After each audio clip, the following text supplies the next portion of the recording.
What's going on, y'all? So I'm back with another video. Now in the last one, all I did was read off the patch notes to the 1.09 update, and when I did that, I did mention that I will be leaving personal feelings out of it. I just read off the notes and I went on about my business. Now usually what I would do is, my original plan was to make a pro and a con video after every update to see, what it's done for the game, for better or for worse. But I'm completely scrapping that idea because after this recent update and then spending a few hours playing the game, I'm just going to go ahead and give out my opinions altogether, on the game as it stands right now and what I think of the game in terms of the future. So this is going to be heavily opinionated, so if you're not one of those people that can handle opinions all that well, then this video is not for you. If you guys do manage to stick around, if you agree with me, or if you slightly agree with me, if you like to piggyback maybe some of my statements, and you are not yet subscribed to this channel, go ahead, drop a like for the video, hit that subscribe button, and turn on all post notifications if you have not done so already. Once again, I appreciate everyone for the 100 subs. I look forward to growing from here. I'm gonna go ahead and stop stalling. Let's go ahead and get into it. Now let's go ahead and just stop BSing for a moment. After reading off the patch notes for this update, I'm about as disappointed as everybody else. I'm not disappointed to the point where I'm gonna hop on these developers' Twitter profiles or hop on their posts and start being verbally abusive towards them. No, that's not how I get down. If I'm mad at them, I'm mad at them, but it's not gonna be enough. Nothing will ever make me go out of my way to hop up and go to Twitter and just cuss these people out. I may have some smart remarks here and there, but I'm not going to just flat out be a douchebag because that's just something I don't agree with. But at the same time, I feel like that, Ashton Williams, mostly because that's who I've been looking at on Twitter. She's sitting up here tweeting things like, oh, well, these notes are almost done. This is about 2 pages long. We're almost done with information for quote unquote the big update. I mean, we are being led on to believe that this game was going through a major overhaul. We thought that everything that was presented to us at the game's launch, we figured that a large portion of that would have been done away with, but it hasn't. Instead, this quote unquote large update mostly just consists of minor fixes and bugs, which, didn't fully solve everything, because right after the update, I'm playing the game and my MP7's not leveling up, my D-Eagle's not leveling up. Come to find out, there's a post on Reddit that's showing that, a couple of the update bricked a few of the consoles, right? Because now people aren't able to get XP for their weapons and upgrade them. So I'm like, well, good. So now you get this bug fixed, but now we got a whole nother bug that we're dealing with. So that's just been a common theme for this game since the release. It's bugs on top of bugs on top of bugs. And I get it. These things happen at a lot of these games release, but at what point do we all come together and say that this is unacceptable? Now, before I try to pin all of that blame on Infinity Ward, I feel like us as fans, we deserve to shoulder some of that blame as well. Because before Ashton Williams ever even tweeted anything about the big update, and I will go ahead and leave that tweet right here, before she said anything about that, a lot of us were hyping it up to be just that. All we did was hear about an upcoming update, and we knew that changes were going to be made. So we kind of took that, we ran with it as, okay, this game is getting an overhaul. The way that it appeared at launch, a lot of that won't even be recognizable after this update. That's how we took it. And now that the update is finally upon us, it didn't take long for everybody to flood the comment section under Ashton Williams' tweet and just basically just verbally assault this woman. I've said it the last time now. Like I said, I did a video where I criticized Infinity Ward, and I made sure that I mentioned that nobody deserves, that type of response. These people are human at the end of the day.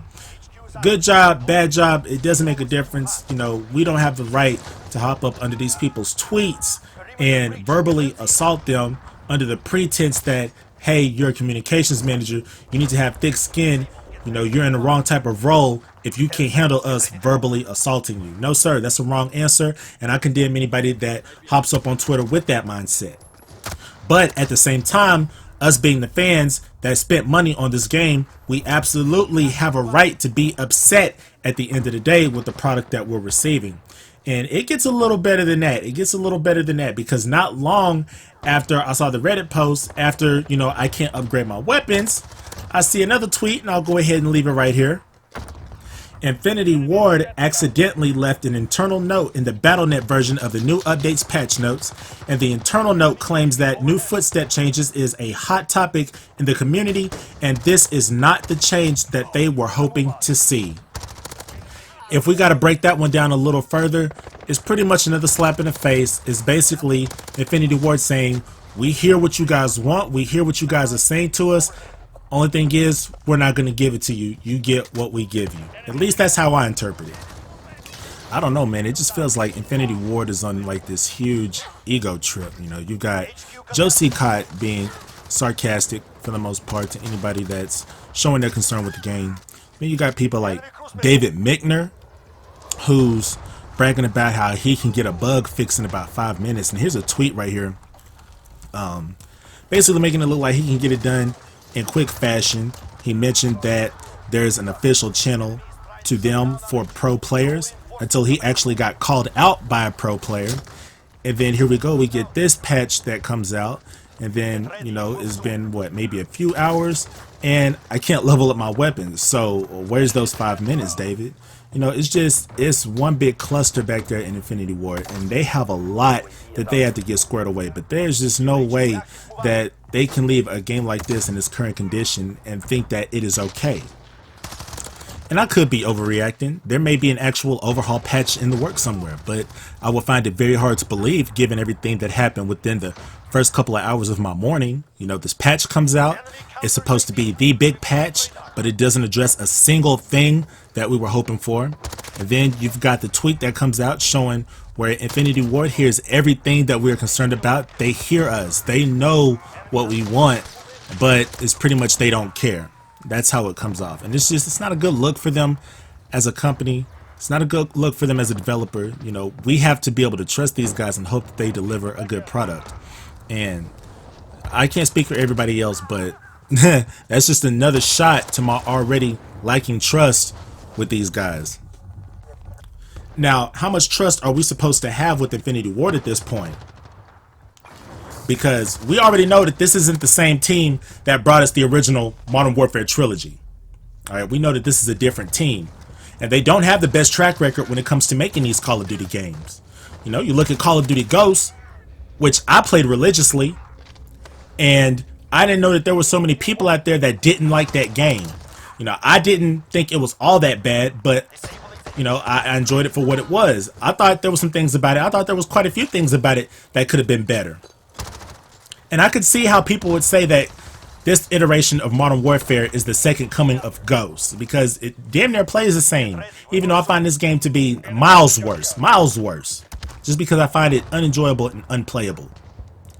And then, of course, there was Infinite Warfare. You know, I don't have to say a whole lot about that. That game got roasted by the time we saw the first trailer. The game wasn't even released yet, and we already let it be known that we didn't like the game. You know, at the time, I was on a Call of Duty strike because I wasn't a fan of the jetpacking era.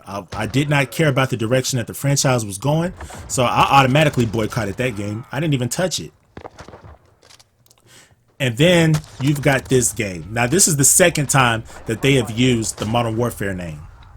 The first time was when they gave us Modern Warfare Remastered, but then, you know, that game had to be bundled with Infinite Warfare, because if that game had sold as a standalone from the jump, none of us would have played Infinite Warfare. We would have been grinding out Modern Warfare Remastered. And that's exactly what I would have done. And that's what kept me from buying it at first, because I was not going to give people $80 of my money to only enjoy $20 or $30 of the product. You know, I thought it was stupid. And eventually we did get it as a standalone. Eventually. And then you've got this game that's just, like I said, unplayable and unenjoyable. These people who already don't have a good track record when it comes to making Call of Duty games, at this point, let's just call it for what it is. They slapped Captain Price on this game, and they slapped the Modern Warfare name on this game because they knew it would sell. They want to appeal to casual audiences, but how do you maintain your core audience? You give them what made them fall in love with Call of Duty in the first place. And this is not a Modern Warfare game, people. It's not. It doesn't play anything like I don't know what this is. This is not Modern Warfare. This is a first-person shooter with an identity crisis. It doesn't know what it wants to be. And then you add all the other stuff on there that Infinity Ward refuses to correct. and you just have one big cluster here. I don't know what to expect from this developmental team moving forward, but I'm going to be very reluctant to buy a Call of Duty game made by this team again, which is sad because this is the studio that made me fall in love with Call of Duty. But I just give you guys my thoughts and my opinions. I'm not going to drag this on any further because we're 10 minutes in the video. So if you're still around and you're still watching this video, let me know down in the comment section what you think about this update and what do you think about the game as it currently stands. Now, I only speak for myself. I don't speak for everybody. So if you agree with me, you agree with me. And if you don't, you don't. If you don't like the game and you don't like where it stands right now, let me know. If you love the game and you like where it stands, let me know down in the comments. I want everyone's opinion. And with that, I'm going to shut it down right here. So once again, if you were entertained by this video, if you enjoyed it, then please do me a solid. Drop a like on the video. Hit that subscribe button and turn on all post notifications if you are not already subscribed to the channel. And once again, this is your boy Rob James. I will see you guys in the next one. Peace.